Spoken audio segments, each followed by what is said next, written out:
My favorite. It's the Cooper and Anthony Show. Excellent choice. I debated whether I was going to tell you this story or not. Then it's got to be good. Well, here's the thing. I have said on the show before that stories like this are something that I'm not about. In fact, so much so that I unfollow people on social media who talk about this kind of shit. Like, this is not my thing. So I had a very trying day today. And like I said, I agonized over whether I was going to tell you the story or not. But then I realized I share all of my life with you. There's nothing that I leave out. I mean, the dirty stuff, the good stuff, the bad stuff. And I've shared so much of my life and my family with you. And you know so much about, like, you know, the different characters in my family. And I thought, well, this is an important story then, because it's sort of a conclusion, you might want to say, to a story I've been telling. So I had a very trying day. And the reason is because last night, my dog Marconi, and I'd said this to you as we were getting off the air, I said, Marconi's not feeling well. And yeah, he'll be fine. He had a really rough night, and he was doing this weird breathing thing, and his lungs were moving weird. And I called his breeder because she knows this breed like anything. And I called her and she said, listen, I think it's gastritis. That's what it sounds like to me.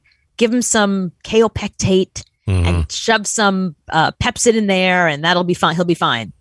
So I waited a few hours. That seemed to work. He seemed to calm down. He seemed to finally go to sleep.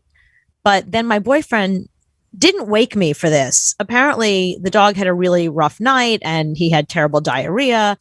And he had thrown up once over the course of the day early on, but never again. Usually you look for, like, you know, are they constantly vomiting, or they constantly pooping, or that kind of thing. But no, none of that. So when I woke up at like 5-6 o'clock in the morning for some unknown reason, I saw that my dog Marconi was in the kitchen, just laying there in the kitchen. And he never, like, usually he gets up from the kitchen, he moves to his bed, he has a series of beds in the house, he moves to one of them. So he was just laying in the kitchen and not really, he looked very uncomfortable.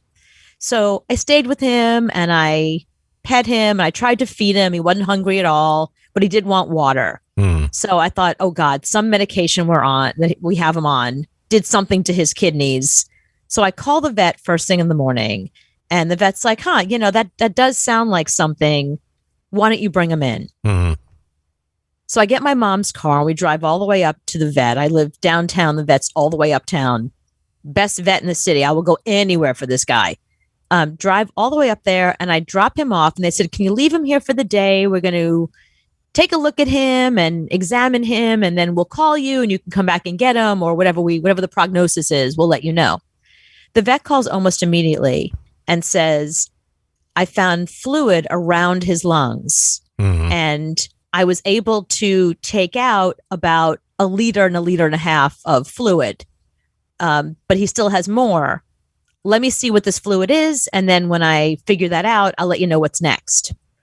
So the vet calls back a little while later. He said, okay, so here's the story. He's got this fluid in around his lungs. It's pus.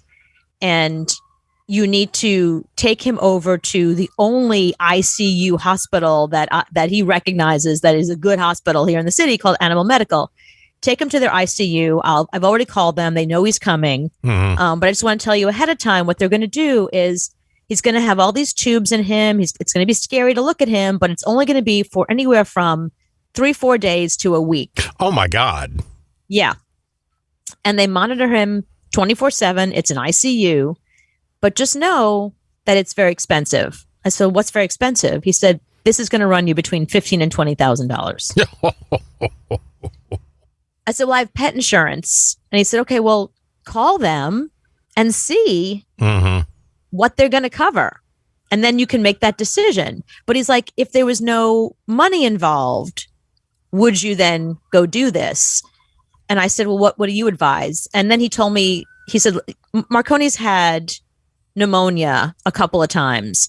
Without going into every little tiny medical thing about him, just know that he has this reoccurring pneumonia. He has like a dodgy kidney. He's 12 and a half years old.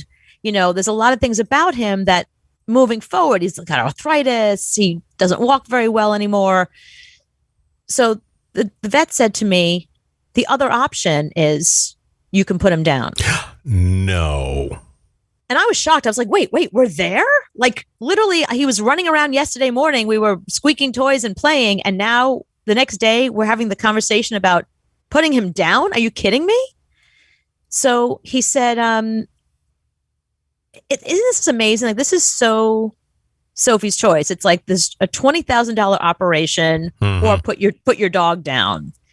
So I call and we've had this discussion before. What would you do? We have. Yeah. Right. And I said, like, there's no amount of money. Like, of course I'm going to spend the money. Right. So I call the insurance company. Of the $20,000, they will kick in $1,500. $1,500. Yeah. And what's your deductible? 1,000? No, 100. 100. Okay. Yeah. Okay. So they're kicking in $1,400. So I called my parents and I said, what do you think? And my dad's like, we'll give you the money if you decide to do this. Mm-hmm.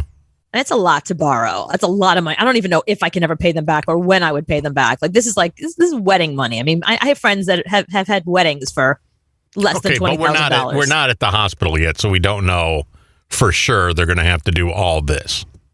No, they're definitely going to have to do all this. What they have to do is they have to keep the fluid out of the lungs. And the way they do that is by putting these tubes in, and they just keep pumping it out while they pump in, antibiotics or whatever the good stuff is. But it's 24/7. It's an ICU. There's a doctor right there the whole time. That's why it's so expensive. Oh my God. Yeah.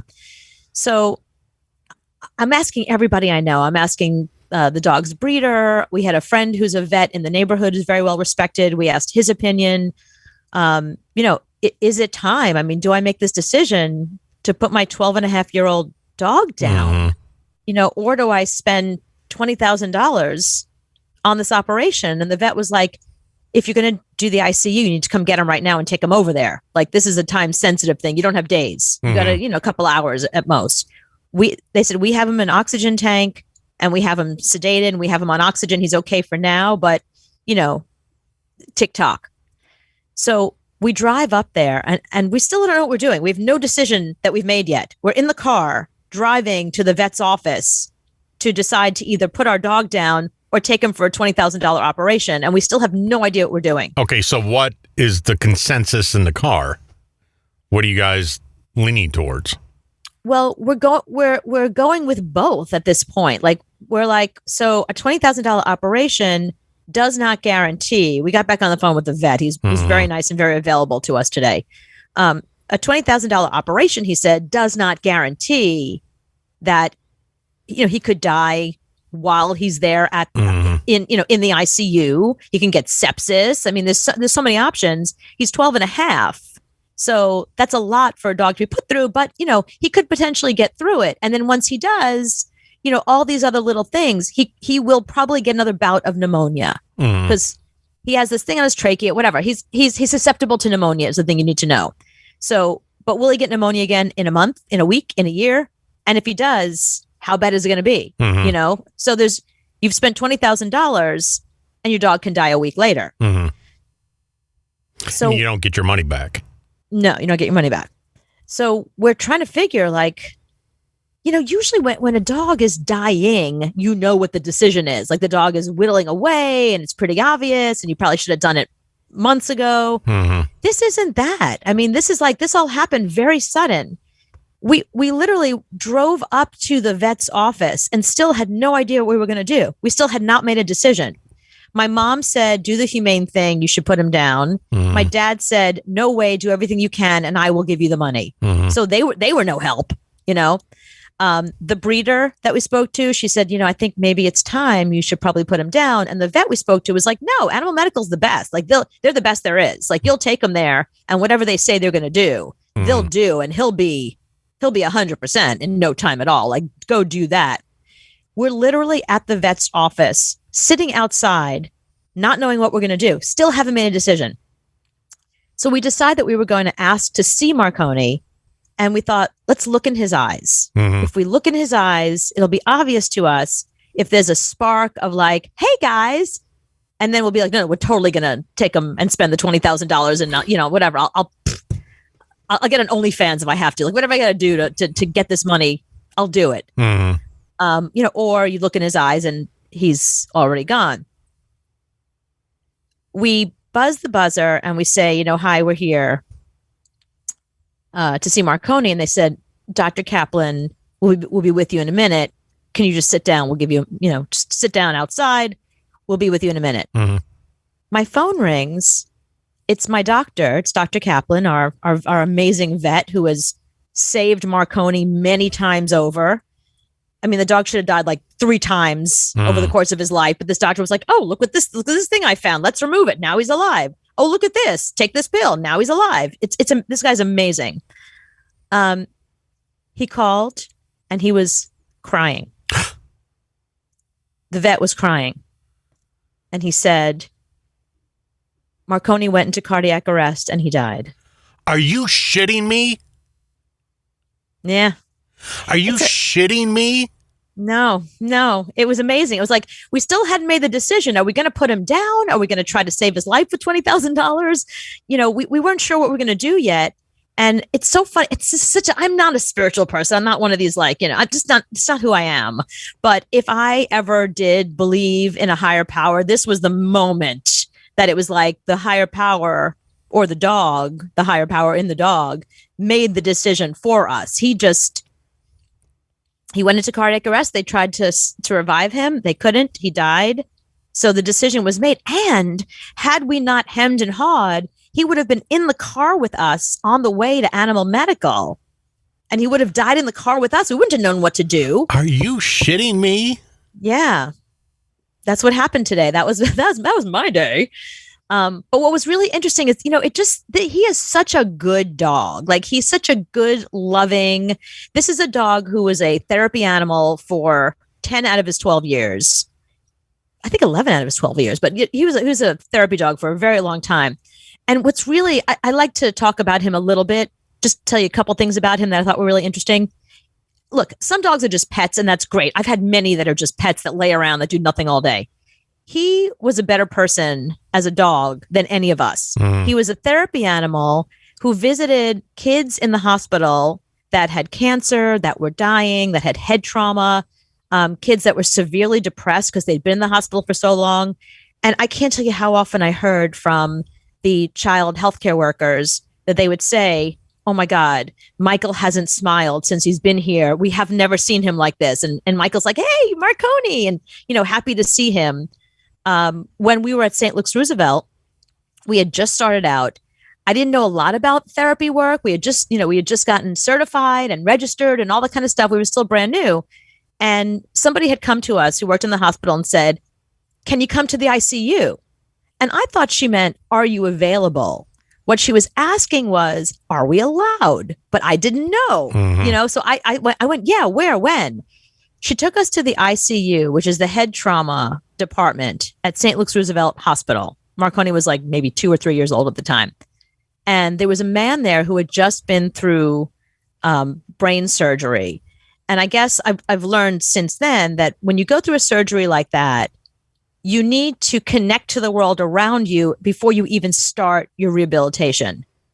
So this man was like non-compos mentis. I mean, he was just not even there. And the nurse, the wife, the doctor, they were all there trying to get this man, to connect. And the wife said, we have 2 dogs at home that he's really close with. Can I bring them in? And they said, no, we can't legally have any old dog in here, but we do have a therapy animal. And let's bring that dog in. So Marconi comes in and they take the man's hand and they put it on top of Marconi's goofy head. He's a big dog, so it was easy for him to put the hand on the head. And he said to the man, I want you to pick one of your fingers and concentrate on moving it.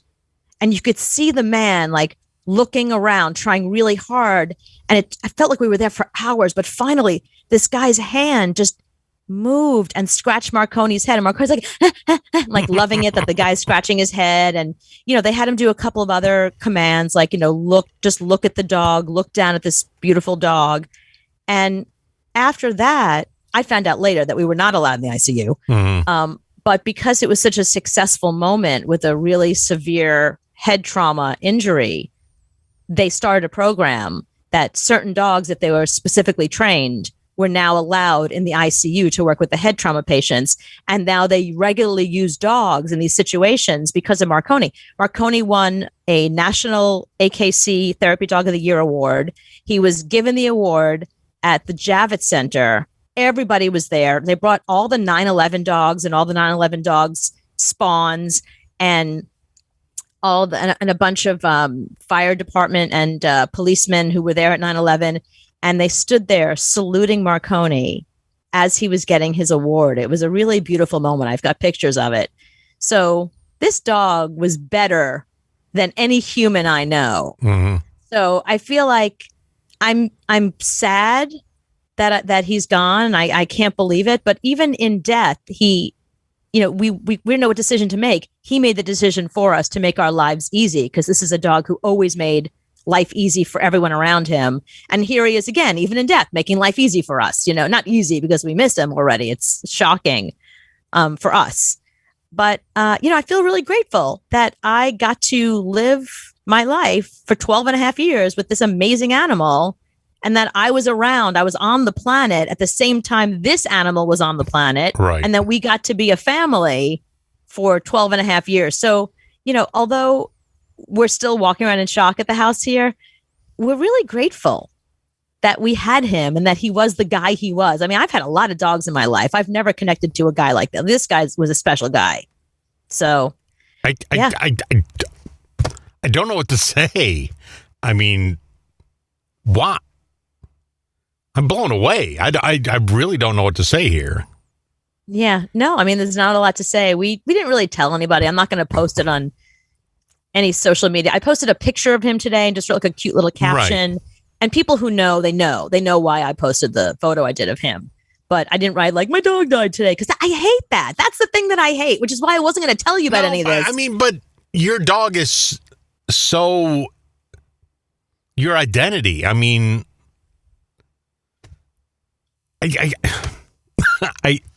I'm blown away. I'm actually blown away. That you didn't tell me.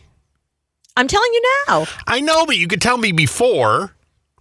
Well, I'd rather have your genuine reaction, which is what I got. No, I need to go sit down now. I mean, I was not expecting that. I mean, the guy actually got me the job at PLJ, if you think about it. So when I first got to PLJ and I met with Scott and Todd, they liked me. I liked them. It was kismet. We belonged together immediately. But at the time, if you remember, I was doing the Tyra show and I was doing a lot of television. I just done Confessions of a Teen Idol, and I was on like all these TV shows. And they said, we like you, but it looks like you're really a TV girl. We're looking for a radio girl. Mm-hmm. And I was like, honey, I've been in radio at that point. It was like, 10 years. I've been doing TV for like 3. Mm-hmm. And my dog's name is Marconi. And they were like, oh, okay. And it was like the minute I said my dog's name is, because Marconi is the award. It's like the best award you can win in radio. It's like the radio version of the Oscar. Right. So when I said my dog's name is Marconi, they were like, oh, okay, that's it. The job's yours. That was the moment that they were like, oh, okay, not a TV girl, like definitely a radio girl. I really don't know what to say.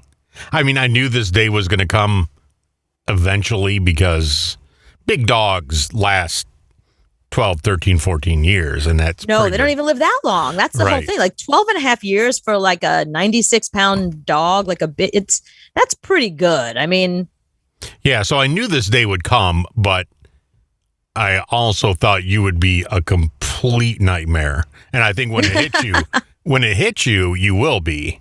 Yeah. I don't think it's hit you yet. No, it's still, I'm just home. This just happened and I'm just home. And, he had 2 other times that he was in the hospital overnight, and it just feels like that. It feels like he's in the hospital overnight. So, wow. Yeah. But the beautiful thing was that the vet was crying. I thought that was really interesting, because he was really upset about it. He was very close with Marconi. He loved the guy. Well, because he saw him every other week.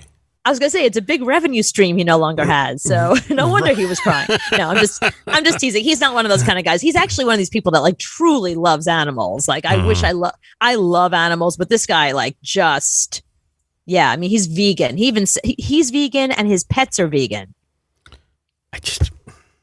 Yeah. Okay. All right. I didn't mean to upset you. Yeah, I mean, I hung out with the dog. The dog, I'm emotional about it. You know? Well, David Seeley, who is a person who runs the Little Shelter, who knows and is around dogs more than anyone else. He probably sees dogs literally come and go, both to go to homes, but also I know that he's lost a lot of pets. That's a really, really difficult, you want to work with animals because you want to help them, but there's also the downside of the bad, having to lose them. David Seeley said, "I'm really sorry to hear this. That was his gift to you. His gift to me was not making me make the decision what to do. The fact that, he was kind enough to die. I don't know how to put that. But he didn't want you to make the decisions, what David Seeley is saying. And David Seeley is the expert in this. So if he's but you would have turned tricks to pay for that. Oh, yeah, there's no question. Oh, but here's why I don't tell people about this kind of stuff. Can I get one reaction I got from somebody that I'm very close with? I'm not going to out them because I don't want to do that. Here was their reaction. While they were sad, while they were sympathetic, and they also have lost animals, one even recently, what she said to me was, "Oh, I have the perfect pet psychic for you. You should definitely talk to her, and she can tell you what Marconi is thinking and feeling right now." Bitch, no. We didn't know what Marconi was thinking and feeling when he was around. We did. No, we did. Because he's a really emotional, sensitive, sweet dog, which is why he was such a good therapy animal. But the fact that some stranger is going to tell me about my dog, I don't think so. It's one of those things where the minute they find out who you are, they go and they Google you, they look at the pictures. Oh, I remember one time. Yeah, because your whole Instagram is that dog. Yeah, right. Marconi remembers the time you took him on the boat. It's like, oh, let me guess. You saw my pictures from summer, 2020, whatever. It's. No, there's people that are really into that stuff, and I apologize if I'm making you feel bad about it. If people are really, and people I respect are really into it. It's just not my thing. I keep looking at the calendar to see if it's April 1st. I mean, yeah, I'm not believing this because no. There are times Marconi has had a cough and you've called the show off because he's got a cough. I mean, yeah, that was pneumonia. So I was smart to call the show off and take him to the vet, as you see. But yeah, so look, I mean, it's the best part about this. There's no good part about it, but the best part about this is that we did everything we could do for this dog at any given moment. This was destined to happen. It's not like had we taken him to the vet sooner no, this vet saved his life many times over. And this was just one time that was just not going to happen. So, again, when you have an older dog who is not completely healthy, he was on a million medications, he had a lot of stuff going on, it's a shock because we weren't ready for it. It's not like, well, he has cancer and then you take him for 2 treatments, sorry, nothing we can do, and you've prepared yourself. This was really he was himself in a great mood yesterday morning. Right. You know what I mean? And but he'd been coughing a little over the weekend, and we didn't see it as anything because it was intermittent. It wasn't a constant cough like when he had pneumonia. Does Joe have any emotion? Oh, yeah, this was interesting. So since you have 0, I'm just wondering if Joe has some. Yeah. So afterwards, once the vet called me crying and telling Marconi had died, he asked, did I want to see him? I was like, no, I don't want to see my dog dead. No, are you kidding me? No, you don't. No fucking way. Joe did. Did he really? Yep. Joe wanted to see him. So Joe went to see him. And when Joe came out, he was bawling. Yeah. And we hugged a lot You didn't go back. No, I don't want to see my dog dead.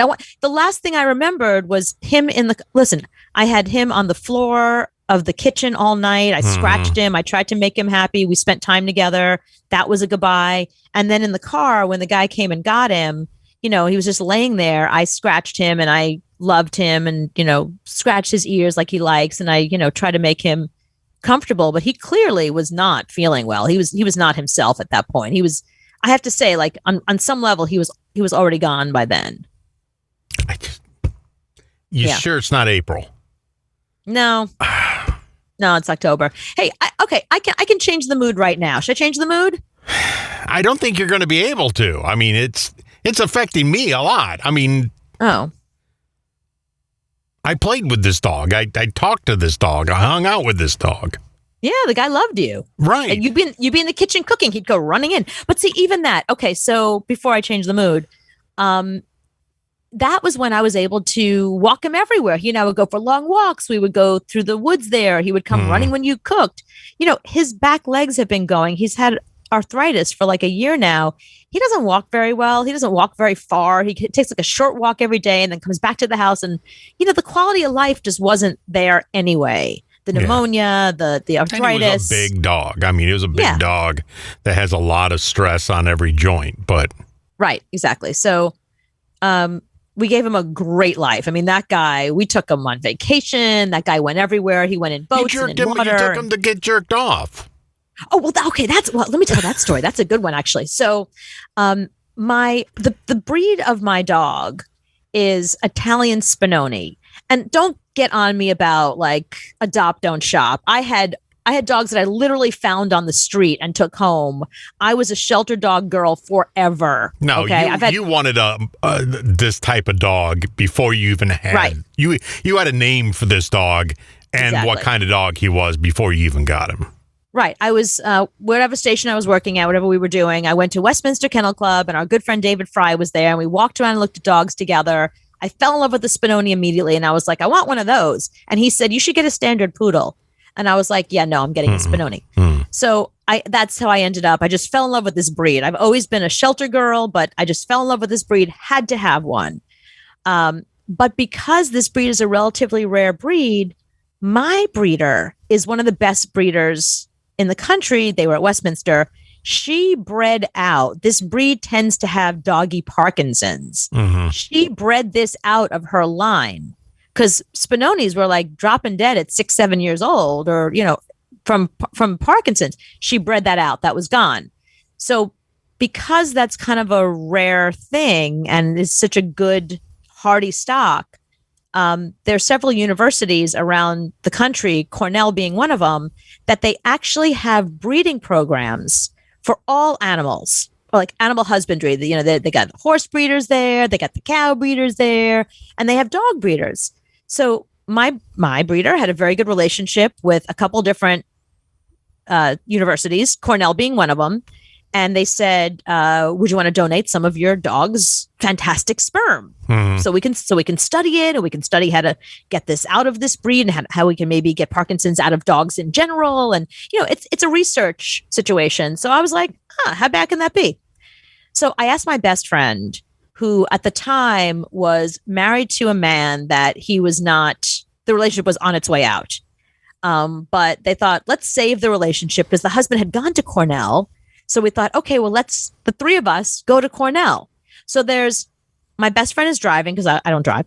My best friend is driving. I rented a big giant like SUV minivan kind of thing. So Marconi would have plenty of room to lounge. And the hostile husband that their marriage is not going well. So it's the two of them, and there was so much tension in the car, and we're barreling towards Ithaca, New York. And we got up there and we stayed in an Airbnb for like 3 or 4 days. And every single day that we were there, I took Marconi to this breeding program, and I was like, well, what do? They literally jerk a dog off. It is one of the doctor's jobs to put on these big ass purple gloves, get your dog excited by pulling a female bitch in heat, sticking his nose in that so he gets all excited, and then they literally jerk him off into a tube. And he went to college for that. He went to Cornell for that. Yeah, absolutely. A really good college for that. Yeah. So, that's how they do. I was like, oh, this is shocking. And my boyfriend said today, he was like, yeah, we did give him a good life. I mean, what other dog can you say got jerked off 4 times by a woman with purple gloves on vacation? At Cornell? Yeah, on vacation. So, so he did have a very he had the best life ever. I mean, you were so sensitive to that dog's every single need. You made the dog's food every day. Every day. I made him. He never ate canned food ever. Never kibble. Never. Yep. I cooked for him every single day. Yeah. Every day. Cooked food every single day. Yeah. So there you go. Yeah. So how was your day? No, it's, I can't. It's, I don't know what to say. I'm so sorry. I don't know what to say. Well, I'm sorry. It's a good start. Thank you. Well, Thank you. Listen, we all have to look at our pets and realize that we are lucky to have them in our lives. We're lucky that we live at a time that people really care about animals enough to want to care for them the way we've cared for our animals. So, like I said, I feel fortunate. I feel very lucky that I had him and that he had me and that we had this wonderful 12 and a half years together. So poor Marigold is going to get like... Yeah, now you have another dog that just... Who's not my dog, but now she is. Yeah, now she ain't going back because you need... No, there's no way. We're not giving Marigold back now. Well, did you keep any of his stuff so you can breed another dog of his? The breeder did. Yeah, the breeder has some of that. And so she asked, when are you ready for a puppy? So I was like, anytime now. Yeah. So you are going to get a puppy? Yeah, okay. Absolutely. Wow. Yeah. So big day. Wow. Okay. I think we're done with the show. I mean, I don't think there's any way that. Okay. Well, we don't have to. Yeah, it'd be weird if we started talking about Kim Kardashian on SNL this weekend. We can't. Yeah. I mean, we can't. Yeah, because I can't even do that. I mean, I got stories, but I'm just like, they're all stupid. There's nothing that. Yeah, wow. The weird thing, if you think about it, I don't know how your family was, but in Brooklyn, where I grew up, animals were not treated the way they are now. You had a dog, you had a cat, that was your pet. You pet them, you love them. They lived, they died. You fed kennel ration or whatever kibble Purina put out that week. It wasn't like it is now. And it's interesting when I look back at all the animals we had. Growing up my whole life, I never felt this way. I never had this sort of attachment. And my parents didn't either until recently when they started getting cats because they didn't want, they're dog people, but they ended up with cats that my dad got like so attached to, like bizarrely attached to the point where like when I'm over there, I'm reminded that their cat, she's the favorite child. I'm only the cat's. Yeah. I'm the cat's sister. Right, yeah. I'm just the cat's sister. Yeah, I'm cat nobody. is Will, in the top of the will. The cat, not you. You're on page 3. You're behind your boyfriend in the will. Right. That's true. I am. It goes cat, my boyfriend, and then me. And then you. Yeah. Yeah. If they even remember my name. And the joke is that, my name is Nini's sister. Right. But they have been through several cats over the years. Because they get rescue cats. I mean, they literally, the first cat they got was by accident. They were actually looking at dogs. They were going to get like some little frou-frou fluffy dog, kind of like what you have. But a friend of theirs who worked at some project something or other in the Bronx, was coming out of work, heard something in a trash can, looked down, and there was a kitten in there. So she picked up the kitten, went to my mother's house, and said, I'm leaving for a week on vacation. Take this. I'll figure out what to do with it when I get back. Take this, and handed a kitten to my mother, who knew nothing about cats, who'd never been around cats. But my mother, who is not like this, she's not cold, but she's not like lovey-dovey. She never baked a cookie in her life. Yeah, but your dad is. Yeah, my dad is. So, yeah. But my mom fell madly in love with this kitten. Named it Crystal, and when her friend came back, she was like, mine. So you lost the cat. So the friend didn't want the cat, was going to try to find a home for it. My mother was like, you found a home. Talk to the hand. Like, get out of here. So thus begun their obsession with cats. And they've had several over the years. They've had Crystal's still around. She's just living at someone else's house now because she was an evil cat. But you should see my dad. So when my parents go away on vacation, I have to go over there and stay there. I can't just go feed the cat, clean the litter box, and go home. I've got to go live there and be the cat's babysitter all the time. They call check up on the check cat. To see if you're there. Yeah, on FaceTime. Let's see her. Yeah. So you got to be there. You can't got to prove like there's the cat. I can't be at my house. Like, I'm going there soon. So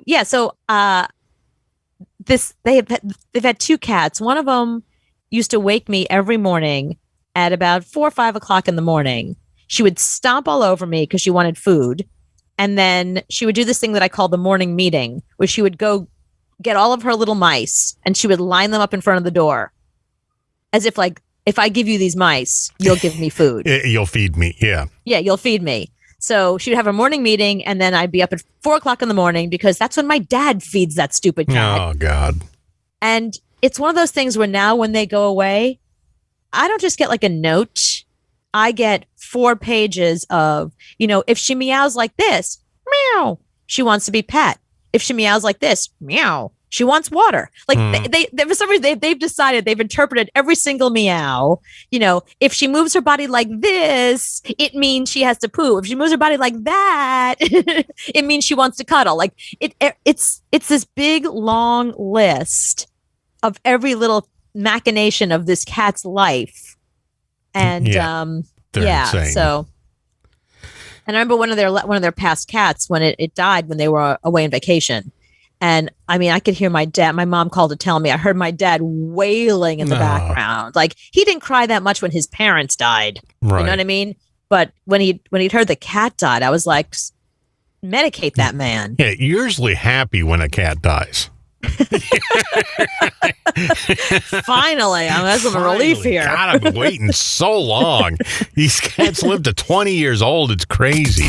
Take this back. It's the Cooper and Anthony Show. Okay, here's breaking news. I don't know if you know this. A chimp is not a person. Yes, it is. No, a chimpanzee is indeed not a person. In some communities. Who thought they were?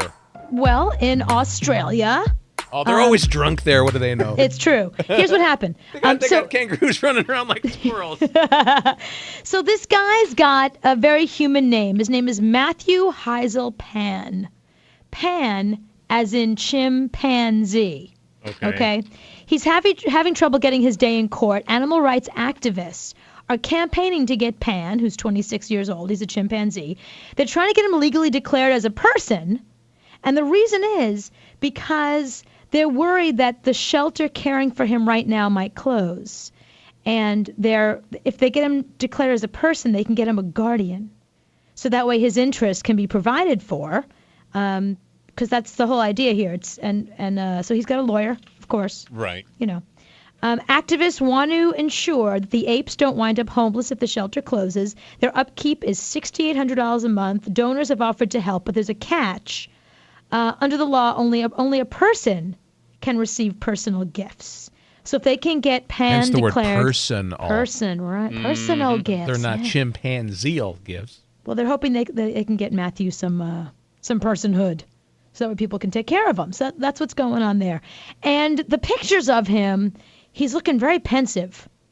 He's looking. He knows there's something going on. It's not good. And he looks very human-like. It's kind of scary. The monkey does. The chimpanzee. He's 26. How many is that in monkey years? Too young for me. No, I think monkey years is regular. Okay. I don't think it's like dog years. Oh, so he's not 142?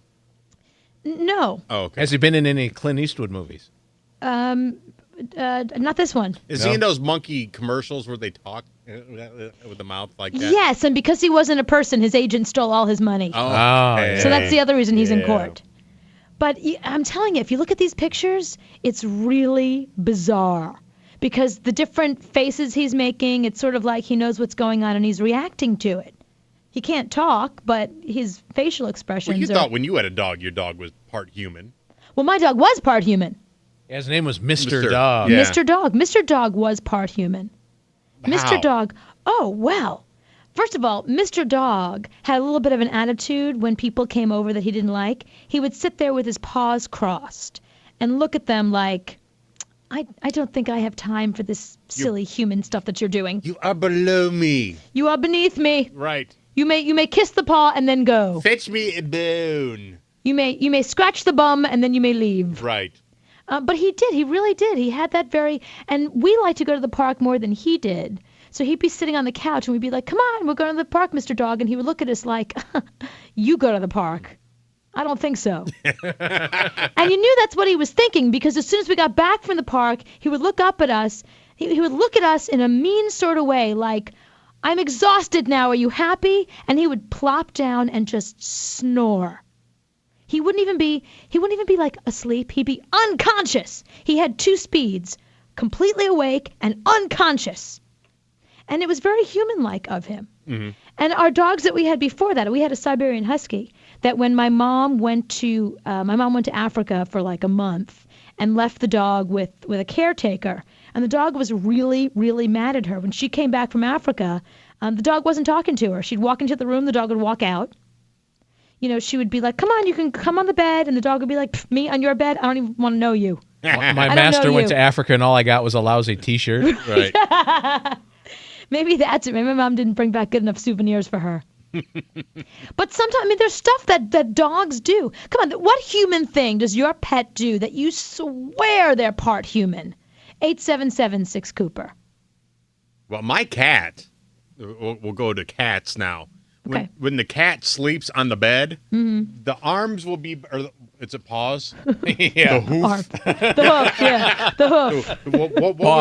What was it that got caught in the grill? The hoof. Okay. Anyway, anyway, so the cat puts the hoofs, the paws, and back of its head stretched out with his legs wide open, stretch out on its back. That's how the cat sleeps. That must feel great. Right.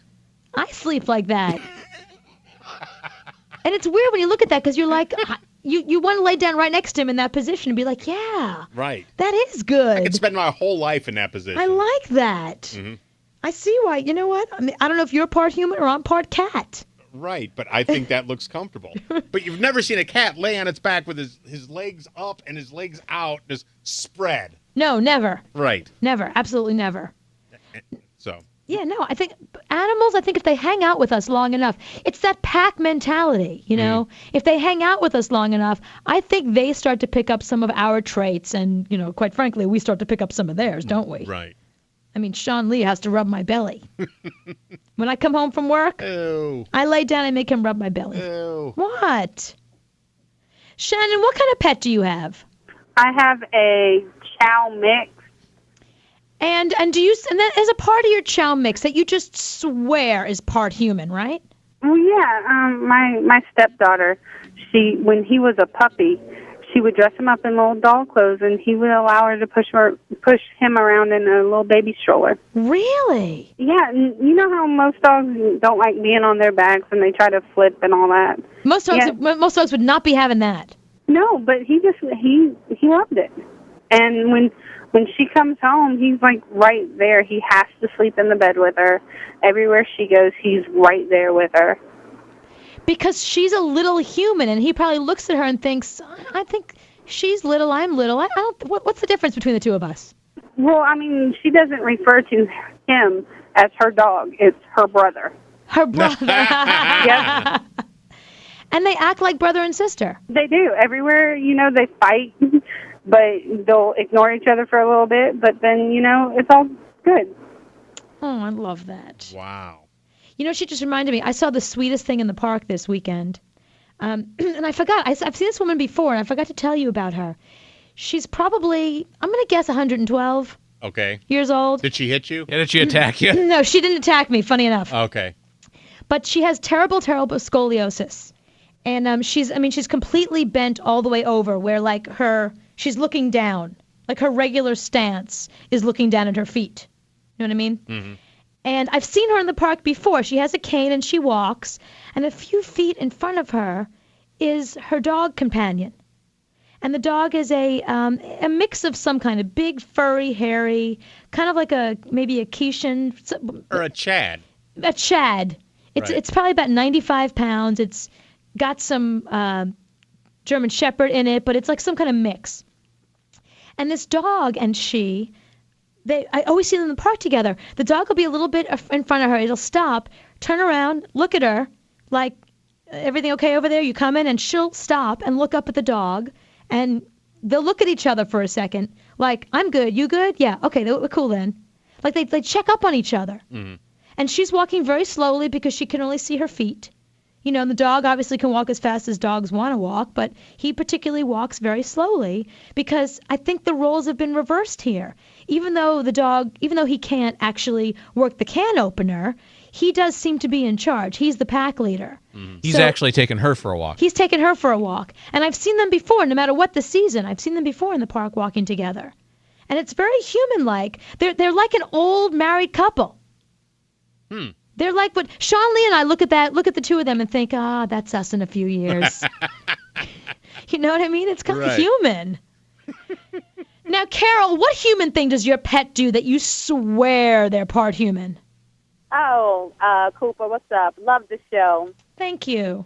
I had a cat. This was back in the 80s, and, you know, I used to live in New York, and, you know, I had a little studio and whatnot. Yeah, I hate cats now, but that's neither here or there. And, that's interesting. I had the little studio, and I used to hang around kind of shiesty people, you know? Mm-hmm. And I would leave the room for whatever reason, and if they're up on my dresser, you know, somebody messing around on your dresser, or they trying to take your pot or something like that, I don't smoke no more now. But the cat, he would... As soon as I walked back in the room, the cat would just be scratching in that area and like, yo, he took your weed. Well, you know, whatever. Oh, you know, she took your something or took your money or whatever.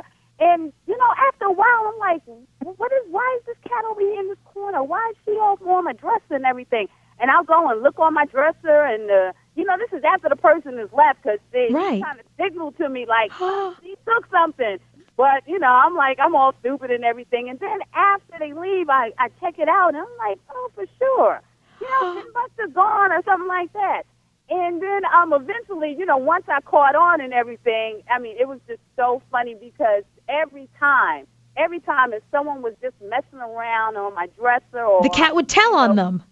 Cat would cold tell on them. And whoa. Cat was a narc. Human, like, yeah. The cat was a rat. It was a snitch.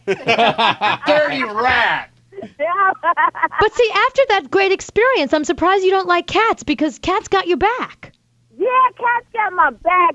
However, they really can't protect you if somebody try to break in like a dog or, you know, they can't, you know, they can jump on your chest and like meow, but a dog is like, who's in the house, you know. That's true. Although if somebody does break in and steal all your stuff, the cat will show you every place everything was before they were stolen. True. Yeah, but yeah. Look, that's where the TV was. Yeah. You're like, thanks, cat. The TV I knew. Yeah. Now feed me. That we are. Now feed me. Thank you, Carol. Now, Dee, what's a human thing that your pet does that you swear they're part human? My dog is a white German Shepherd. She's about 95 pounds, and she belches. Big time, like a guy. Really? Yes, she does. I've had dogs my entire life, and I've had probably about maybe 10 or 11 dogs in my life. I cannot remember one dog that ever burped. Really? Oh, I'm sure they did. Yeah, I've never heard it. She does, big time. Wow. And she's a spoiled baby, too. From the time we got her, at like 13 weeks old, and she's spoiled. She has to go in the car all the time. Really? Every morning with my husband. And to go in the car to go to work with him? No, he just has to go for a ride with her. She's got us wrapped. Well, she's got him wrapped around his finger. Mm-hmm. Yep. But yeah, she belches. And when she belches, does she at least have the decency to look horrified? No, she doesn't. Like, I'm sorry, excuse me, I realized that was rude of me? No. She's proud. Yeah, she's proud, and when we hear her, we just start laughing. I guess now that you're saying it, I guess I've had dogs, they have to burp, everything burps, but I don't really remember any loud burping going on in my house coming out of the dogs. Kirby will walk up to you and belch in your face. Really? Really? Yeah, he'll walk up, and then if depending on if it's he belching in my face, my wife laughs so hard she about wets herself. Right. And vice versa. Does he think he's contributing something by doing that? I don't know what he's doing, but I have something for you. Here it is. And he'll sleep on the bed like a person, where he'll put his head on the pillow and like lay on his side.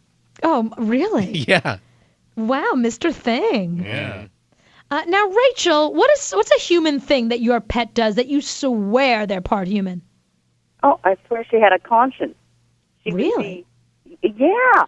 If you didn't see her right away, I'd come home from work and she wasn't there right away, I'd holler for her. Mm-hmm. She'd come in the room and she'd have her tail tucked between her leg and her head all cocked to the side. She'd almost turned like a horseshoe, almost torn in half. Wow. And I knew she did something wrong, so I'd have to go and find what she tore up of mine. Wow. So the dog knows what they did was wrong, and you call. Yeah, but she still did it. She still did. Like a rambunctious child. Oh, yes, and she was my baby for 14 years. Oh. Yeah, that's the most bizarre thing, that she knew she did something wrong. The dog has a conscience. I swear she did. Wow. Did your dog ever burp? No. Tammy, do cats burp? Maybe. Have you ever experienced a cat burp? I hope not. It may come out the other end. Oh. Yes. And that's not good. No. No, my cat would, when I got home from work, would run to the door, and my children would get home from school before I got home from work, and she would run to the door and meow, and my children always said that she was telling on them for what they did before I got home. Now, who knew cats were such narcs? It was hysterical, and she also thought she was a dog because when people would pull up in our driveway, she would run to the back door and growl at them. Really? She was precious. Whoa. Yeah. See, I think now we just learned from Tammy and from Carol that cats are a little narc on you. Cats are rats. Don't do anything bad around a cat because they're going to go tell on you. Mm. That's really the lesson I'm getting out of all this. I got to be careful around Mrs. Meowingsburg when I'm there. Be nice. I don't trust her anymore. I know. Now I'm starting to think, what have I done around her? Have I taken anything from my mother? Yes, I took a sweater from my mother. But I better give that sweater back. I bet that cat, since I've been there, has been pointing to that drawer where the sweater is this entire time. My mother's like, what's her obsession with the drawer? I don't really get it. But you always take things from your mom's house. I do, but I didn't realize the cat was going to narc me out. Okay. Now, Brenda, what is something your dog does that is just, you swear your dog's human? Well, my dog, when I was little, I was babysitting my younger sister who was 9 months. Mm-hmm. She sensed danger, and she ran in the house and hid underneath the table. So it alerted us that there was a bad storm coming, and a tornado eventually hit. Oh, it was pretty amazing. Yeah, the dog knew that there was something up. I'm like, oh my gosh. Wait, I love the way the dog didn't warn you. The dog hid under the table to protect itself. Yeah, oh yeah. And the dog was like, hey, take cover. Take cover, there's a storm coming. Hey, I'm taking cover, so follow my lead. And if not, and nice don't get knowing under you. here because there's not enough room. Leave some food. Right. And it wasn't once, it was twice she did that. She was just a character. Wow. Yeah, So they have so many human qualities sometimes. It's so weird. Mm-hmm. Now, Laura. Yes. Now, what is it about your dog that you just think your dog's human? Every time, we're yelling at my Pomeranian or fussing at him or something, he always has to have the last word. Oh, how spiteful! We will fuss at him, and he's like, and then if he still doesn't stop, he'll walk away, and his bottom jaw will be moving side to side like a little old man muttering. I don't know where he got it, and his other rescue brother is just as bad. He's getting just as sassy. Oh, that's so funny. I love that he mutters under his breath about you. Exactly. Well, and his name is Little Man. Oh, I love that. I love names like that. So he's our little man. Little man. He's a little old man. Exactly, grumpy little old man. What a name. Good thing she feeds me, otherwise I'd bite her. That's what he's thinking. I can't bite her so quickly. Thank you, Laura. Now, Aaron, what is something your dog does that you swear your dog is part human? Well, she talks. Not like in English language, but Like, I just got home. I was racing home, and every time I come in the door, she probably won't do it now, but it gets annoying. You're on the phone. She just wants to... Do you have a husky? Oh, there she goes. Oh, my God. What? You want to talk? Now, when the bill collector or somebody calls, she won't shut up. Talk to her. Is that a Siberian Husky that you have? No, a golden retriever. The retriever does that? Oh, yeah. She just goes crazy. That's interesting, because I had a husky that did that. Now she's not going to do it. That was great. Oh my gosh, I never knew that golden retrievers do that as well. Oh yeah. Now she's not going to do it hardly at all, but. Right, because she knows that you're on the phone and you want her to. The dog is a female. The dog is trying to tell you about its day. Oh yeah. I missed you. I mean, maybe more along the lines of she may have some nagging. There you go. It may not be anything you want to hear, Aaron. Saying take out the trash. It's a good thing you don't talk dog. Right. Yeah. Because she probably has a lot to say that you probably don't want to hear. Oh. I love it. She's looking at the phone like, what? But I had a Siberian Husky who she didn't bark. She used to go roar, roar, roar, roar, roar. That's it. Yeah, that's what my husky used to do. I thought that was just a husky thing. I didn't realize other dogs do that. Yeah, she does the same thing. Wow. And my sister has a golden retriever that woo woos. Really? It's like woo woo woo woo woo, and you woo woo woo. Yeah, and you say it's like Bailey, stop woo wooing. It's not a bark. It's like woo woo woo woo, like a car trying to start. Yeah. Woo woo woo woo woo. I just love every time the dog does that. Chad's walking around going, woo, woo, woo. Yeah. And you woo, woo, woo.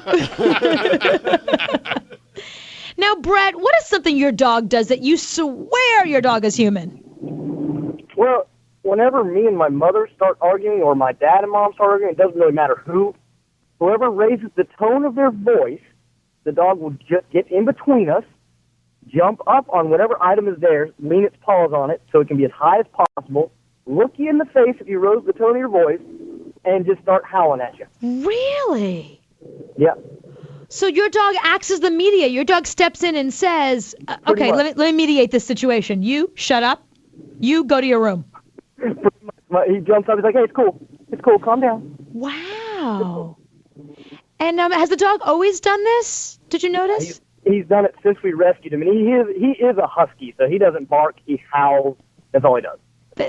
Does yours howl and go ow and then rrr at the end? Yeah, my cousin from New Zealand actually had a full conversation. God only knows what they were saying, but he had a full conversation with the dog. So your dog speaks New Zealander. That's interesting. Apparently so. I don't know where he learned it because I didn't speak to him. So he's a hostage negotiator. Yep. He's a mediator. And a singer. And a singer. Whoa, whoa, whoa.